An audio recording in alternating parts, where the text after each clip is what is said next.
Good day, viewers, and welcome to the Polity Talk Show. The Polity Talk Show is our show, your show, on the Polity TV, where we actually bring to your viewership guests who are contributing in no mean measures to the economy of Nigeria. And of course, my guest today on the Polity Talk Show is a female, an Amazon, a techie person who is doing extremely well for herself in the tech hub.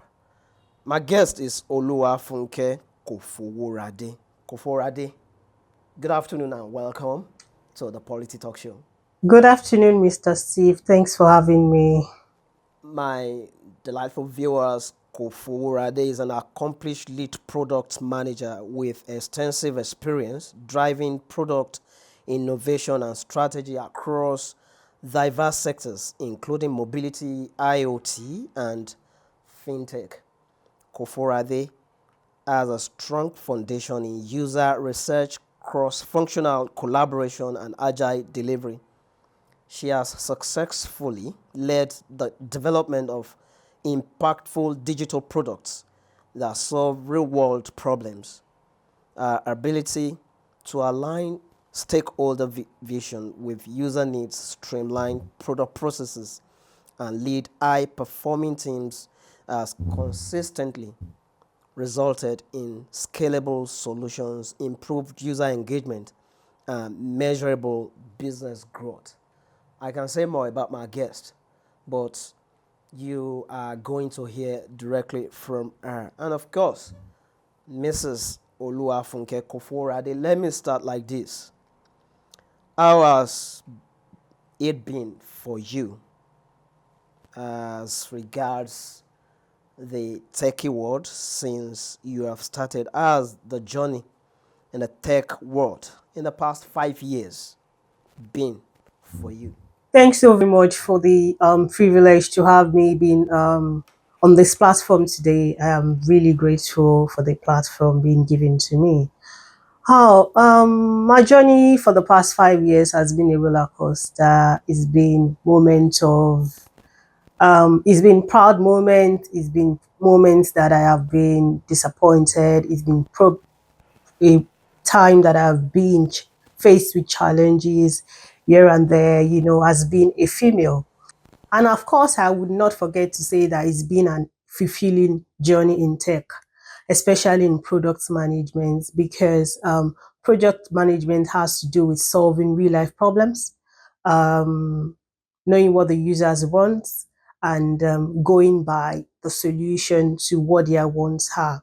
So it's been a roller coaster for me, and I am passionate about building the tech, taking the tech to its next level, with all my contribution, with all my hard work, with my dedication, because I would say it's not been easy over time. There are lots of challenges in terms of the country I am, in terms of the people I meet with, in terms of the industry itself.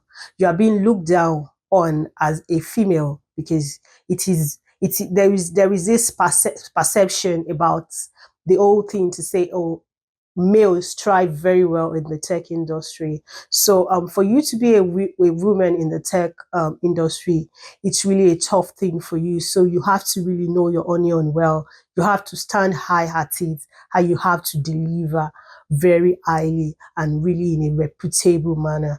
So I would say the journey has been a roller coaster. There have been ups, there has been down. There are times that I appreciate that I am into this journey. There are times that I really want to go back, but with the determination that I have, with the courage that I have, with the support of great mentors that I have in the industry, this has always kept me going, and this has always been my focus, and this has brought me this far. Thank you, Stephen. Yeah, I hope I've been able to in few minutes talk to you about how the journey has been.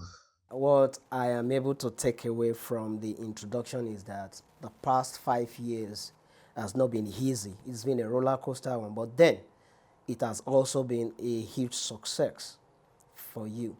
I have been wondering a female in a career that is more or less viewed as a male thing. And I want to say that based on your experience so far, actually, you have not done badly for yourself. What advice do you have for government in terms of leveraging tech to boost other key sectors of the nation's economy? To be honest, the government, I believe, should see technology as a tool to monetize every sector ranging from education to agriculture to the power sector, infrastructure, just name it. The Nigerian government, to be sincere, really need to use this avenue as a tool to monetize, because if technology is really working well, then the country as a whole is able to generate enough revenue. Say the fintech is working as she should, the power sector is working as it should, and technology is the one driving all of these things. It brings the country to a point whereby we get revenue generated from different sectors, different angles. We not just want to satisfy the user, like I always say. We need to think about the benefit of it to the country that it is being used, if you know what I mean. So the government really need to see technology as a way of monetizing, of generating revenue in every sector, name it, every sector, because technology would strive in every sector. So this is my piece of advice for the government. I believe there's work in progress. We see there is improvement in all the sectors, technology being introduced. But I hope they continue to follow suit and they see this through. Let me take it from another perspective. Yes, computer technology and all of that. Everybody is beginning to buy into techie as the trend. I'd like to ask, what is your rating of youth involvement in tech in Nigeria so far? As of today, I can say I can give the youth 9.5 over 10. The youths are In terms of their involvement? into tech now. Yeah, yes, 9.5. 9.5 over 10. I wouldn't say 10 over 10. Okay. I would say 9.5. Yes, 9.5 over 10. Yes. They are involved. The energy is there. You can see that everybody wants to go into tech right now. As of now, it wasn't like that, speaking of 3, 4, 5 years ago. But as of now, you can see everybody wants to get involved. Software engineers, product management, the likes of the engineers, the business analysts, the project managers, everybody as a youth just want to get involved in tech. And this is quite interesting. Yeah. Actually, I've seen schools where pupils at the very cradle are being taught coding, and I think it's a way to go. I want you to look at the pros and cons of youth involvement in technology in Nigeria.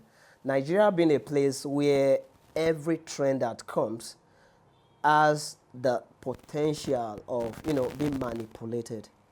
Your advice in that area, particularly for the surging Nigerian youths who probably in one way or the other are fast becoming experts in manipulating tech? Yeah, I understand what you're saying and I get it from the perspective at which you're looking at it. And I tell people, when you're going into tech, you're not going there to get quick money. It has to be with the right motive. It has to be with the right thought. I remember a few years back when you say you are in tech, or when That is older where I'm going. people of older generation see you with a laptop or trying to press on the computer. They tell me to be something. Yeah, yeah, I know. They tell me to be something cyber to say, crimes, oh, cyber he is theft, involved in cyber. cyber, whatever. I don't want to really go into that because we're on air. It depends, actually. It depends on why you are in there. We have a lot of people who are still doing that. I'm sure you heard about the news of what happened sometimes in Florida in US, where a young lady helped collaborated with other people in trying to like get some money, do fraud. She actually went into the system, and the FBI caught her, and now she's facing the benefit of what she's done. The thing is, I tell people, go into tech. I said it earlier, go into tech with the right motive. Okay, Yes. yeah, that is the Um, word. They go into don't tech don't the with the right right motive. motive. Yep. And I tell the young ones because, like you said, it's been taught in schools. As far as going into primary school, they're teaching them how to go into tech now, do Yeah, codings and coding, whatnot. ethical We are teaching hacking. them to understand and to match up with the revolution happening now, because the world is revoluting. If you know what I mean, like Yep. everything is getting advanced. So we are teaching these children, we're trying to catch them young because we want them to understand the society, to know what is really going on. You don't want to have a child that cannot use technology when it is time to use. So I tell people, go in there with the right motive. Don't go in there because you want to start using it to commit crime. People are doing big in technology. Technology is evolving. It is really doing things in greater countries, and I believe Nigeria can also look at those countries and be part of those movements, not the other way around. Yeah, that's what I would say about that. All right, Oluwafunke, thank you for that expose. I'd like to ask you this. Ordinarily, the tech hub used to be men's turf.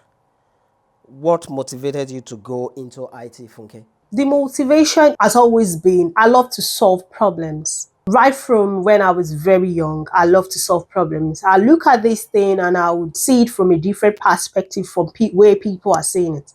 When things happen, when there is a problem, people only look at, oh, the problem has happened. You see people yelling here and there, concentrating on the problem. But what I always see when there is a problem is, how do I solve this problem? What is the way out?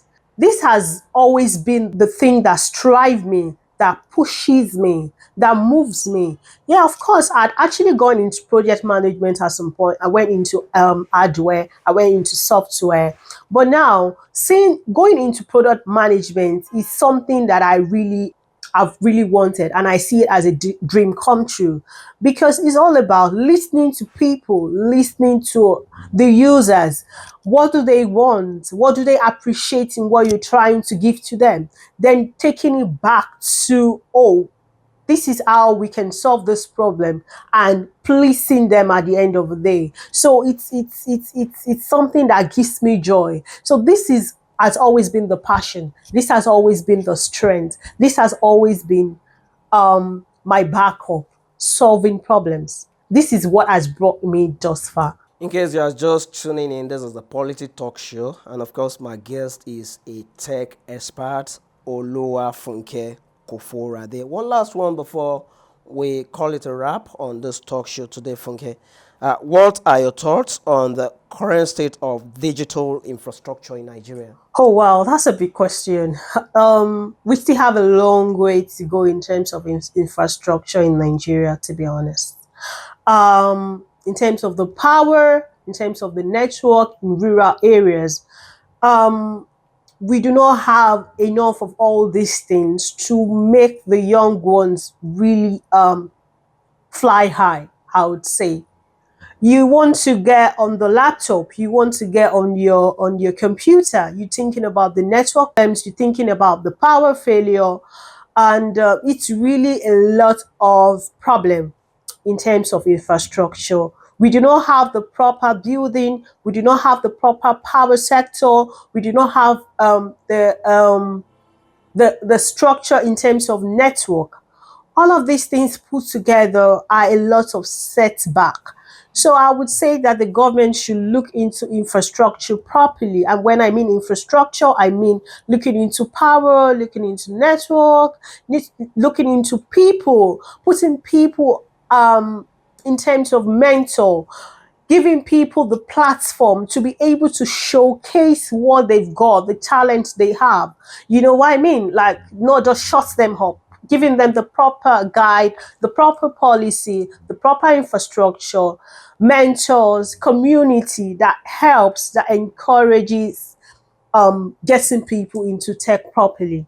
So I would say the government have to critically look at this because we are far behind, I must say. Well, we have heard it all from our guest, Oluwafunke Kofoworade, tech expert, doing ourselves Mm. proud within this sphere of the economy in Nigeria. Special thanks to my team, Temidaya Otula and John Okuniga behind the scene. Until when next the Polity Talk Show comes your way, I remain your anchor, Steve Oviri. Bye Mm. bye.